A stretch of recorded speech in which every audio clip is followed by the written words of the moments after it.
السلام علیکم ورحمۃ اللہ وبرکاتہ۔ الحمد للہ رب العالمین والعاقبۃ للمتقین والصلاة والسلام علی اشرف الانبیاء والمرسلین نبینا محمد وعلی آلہ وصحبہ اجمعین ومن تبعهم بإحسان إلى يوم الدین اما بعد۔ فعن عائشة رضی اللہ تعالی عنہا قالت اعتم النبي صلى الله عليه وسلم ذات ليل بالعشاء حتى ذهبت عامة الليل ثم خرج فصلى وقال إنه لوقتها لولا أن أشق على أمتي، رواه مسلم۔ بلوغ المرام من أدلة الأحكام کی حدیث نمبر 132 ابھی آپ کے سامنے پڑھی گئی ہے۔ ام المؤمنین حضرت عائشہ صدیقہ رضی اللہ تعالی عنہا بیان فرماتی ہے، اعتم النبی صلی اللہ علیہ وسلم ذات لیلہ۔ اعتم تاخیر کرنا، اعتم تاخیر کرنا، دیر کرنا۔ عتمہ اس کا معنی ہوتا ہے اصل میں سورج ڈوبنے کے بعد جب شفق غائب ہو جائے تو جو آہستہ آہستہ اندھیرا چھاتا ہے، اور جب بالکل گاڑھا اندھیرا چھا جاتا ہے تو اسی وقت کو عتمہ کہتے ہیں۔ تاریکی غائب ہونے کے بعد رات کے تیسرے حصے کے گزر جانے کو کہتے ہیں، یہ بھی ایک قول ہے۔ تو بہرحال تو رات کا جو اندھیرا ہوتا ہے اسی کو عتمہ کہتے ہیں۔ اسی لیے عشاء کی نماز کو صلاۃ العتمہ بھی کہا گیا ہے، صلاۃ العتمہ۔ یہ بدو لوگ، دیہاتی لوگ اسی نام سے یاد رکھتے تھے۔ علی کل حال یہاں عتمہ کے معنی ہوگا تاخیر کرنا۔ اعتم النبی صلی اللہ علیہ وسلم، اللہ کے نبی صلی اللہ علیہ وسلم نے تاخیر کی۔ ذات لیلہ ایک رات، بالعشاء عشاء میں، یعنی عشاء کی نماز میں آپ نے تاخیر کی۔ حتی ذہبت عامۃ اللیل، یہاں تک کہ رات کا عام حصہ گزر چکا تھا، رات کا اول حصہ زیادہ تر گزر چکا تھا۔ حتی ذہبت، حتی مانے یہاں کی، جہاں تک کی، حتی یہاں تک کی، ذہبت مانے جانا، اس کا مفہوم ہوگا گزرنا، اس کا مفہوم کیا ہوگا؟ گزرنا، جانا یعنی گزرنا۔ عامۃ اللیل رات کا اکثر حصہ۔ اس عام کا لفظ جو ہے اس کو محدثین نے یہ کہا ہے کہ یہ محفوظ نہیں ہے۔ جو محفوظ ہے وہ لفظ کیا ہے؟ نصف اللیل، آدھی رات۔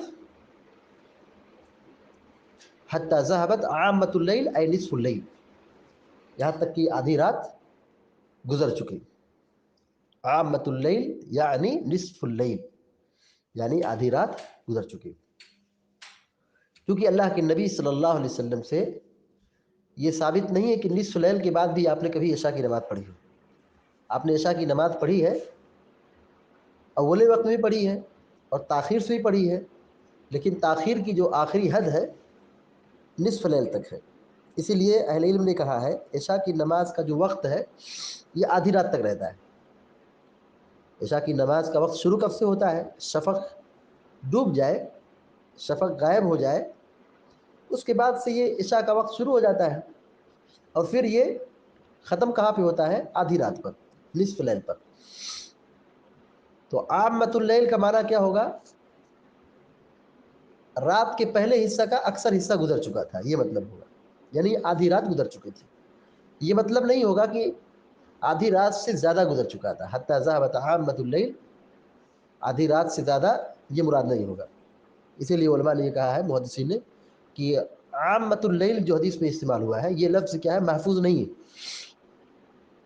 یا تو اس کی تعویل کریں کہ یہاں عامۃ اللیل نصف اللیل کے معنی میں ہے، کہ رات کا پہلا حصہ جو تھا وہ گزر چکا تھا. ثم خرج فصلی، ثم مانے پھر، خرج مانے نکلا، خرج یخرج مانے نکلنا، ثم خرج پھر آپ نکلے، فصلی اور آپ نے نماز پڑھائی. صلی مانے نماز پڑھانا. وقال انه لوقتها، وقال اور قال یقول مانے کہنا، وقال اور آپ نے فرمایا، انه لوقتها، انه مانے بے شک وہ، وقت مانے وقت، ہا جو ضمیر ہے مؤنث کی، وہ نماز عشاء کی طرف جا رہی ہے، صلاۃ العشاء. لولا ان اشق علی امتی، لولا مانے، لو مانے اگر، لا مانے نہیں، لولا اگر نہیں، ان اشق کا کہ میں مشقت میں ڈال دوں،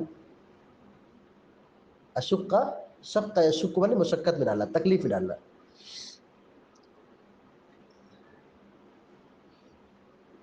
علی امتی اپنی امت پر. رواہ مسلم، امام مسلم رحمہ اللہ نے حدیث کو نقل کیا ہے، بیان کیا ہے، روایت کی ہے. اب حدیث کا ترجمہ دیکھیے. وعن عائشہ رضی اللہ تعالی عنہا قالت، ام المومنین حضرت عائشہ صدیقہ رضی اللہ تعالی عنہا روایت بیان کرتی ہے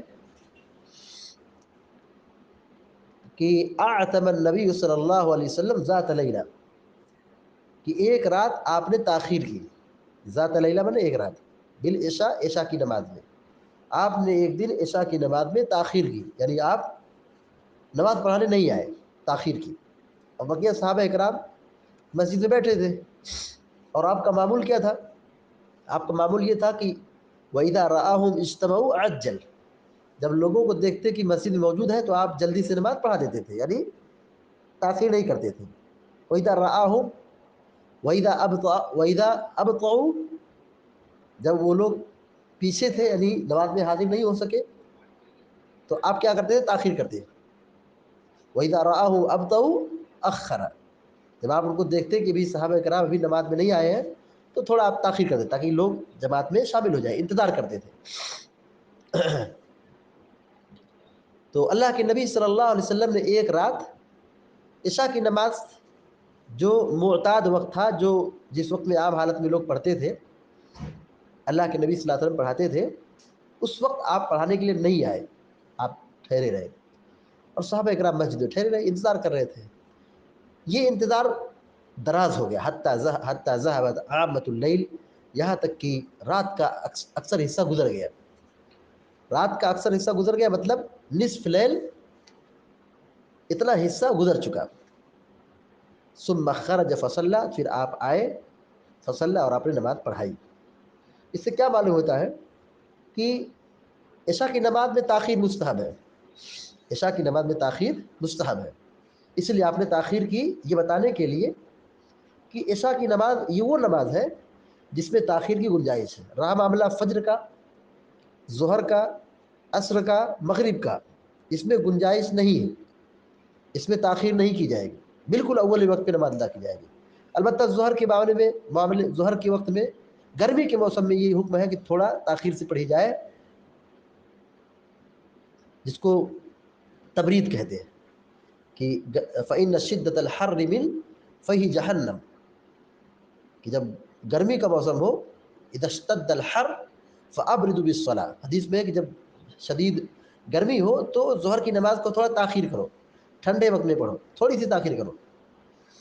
تو میں یہ کہہ رہا تھا کہ فجر کی نماز میں تاخیر کی گنجائش نہیں ہے، ظہر میں گنجائش نہیں ہے، عصر میں گنجائش نہیں ہے، مغرب میں گنجائش نہیں ہے.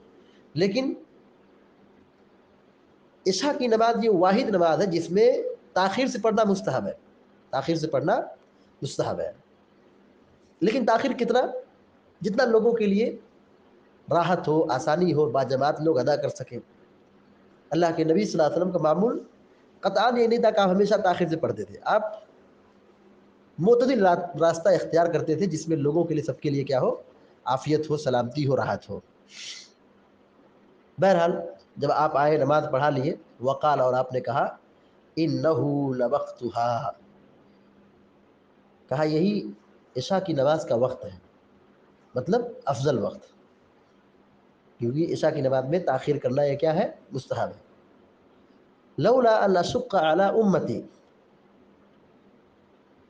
اگر میری امت پر یہ شاق نہ گزرتا، مشکل نہ ہوتا، دشوار نہ ہوتا، مشقت نہ ہو جاتا، یہ معاملہ مشقت میں تبدیل نہ ہو جاتا، تو میں کیا کرتا، کہتا کہ اسی وقت میں نماز پڑھو، انَّهُ لَوَقْتُهَا، یہی عشاء کی نماز کا وقت ہے۔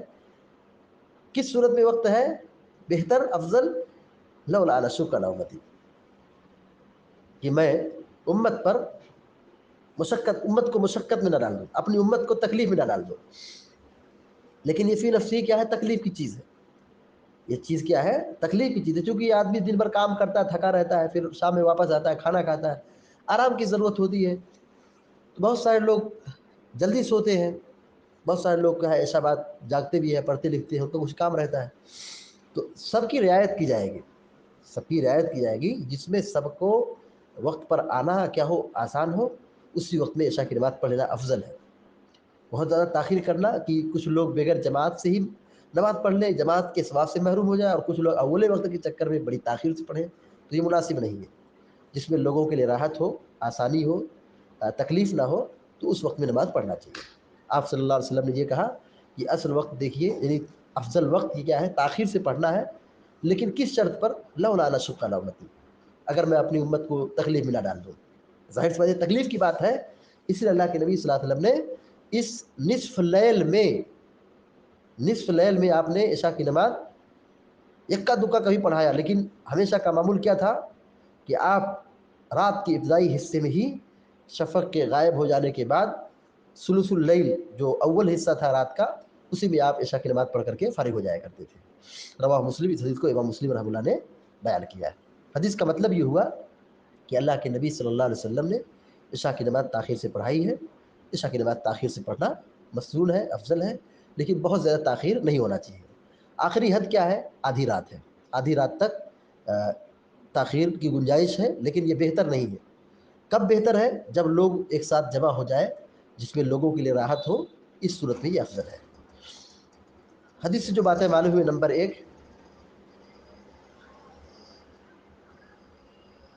عشاء کی نماز میں تاخیر کرنا مستحب ہے۔ نمبر 2، عشاء کی نماز کا آخری وقت نصف لیل تک ہے، عشاء کی نماز کا وقت نصف لیل تک ہے، آدھی رات تک ہے۔ تیسری بات یہ معلوم ہوئی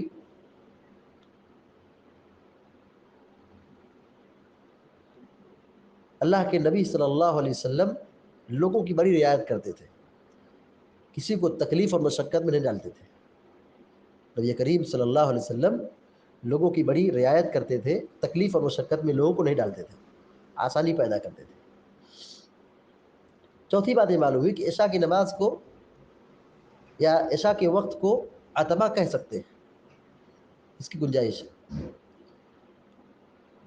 پانچویں بات یہ معلوم ہوئی کہ عشاء کی نماز باجماعت پڑھنا چاہیے، اور تمام نمازوں کو باجماعت پڑھنا چاہیے، لیکن نمازوں کو باجماعت پڑھنا چاہیے، نماز کی پابندی کرنا چاہیے، اور پابندی جماعت کے ساتھ ہونی چاہیے۔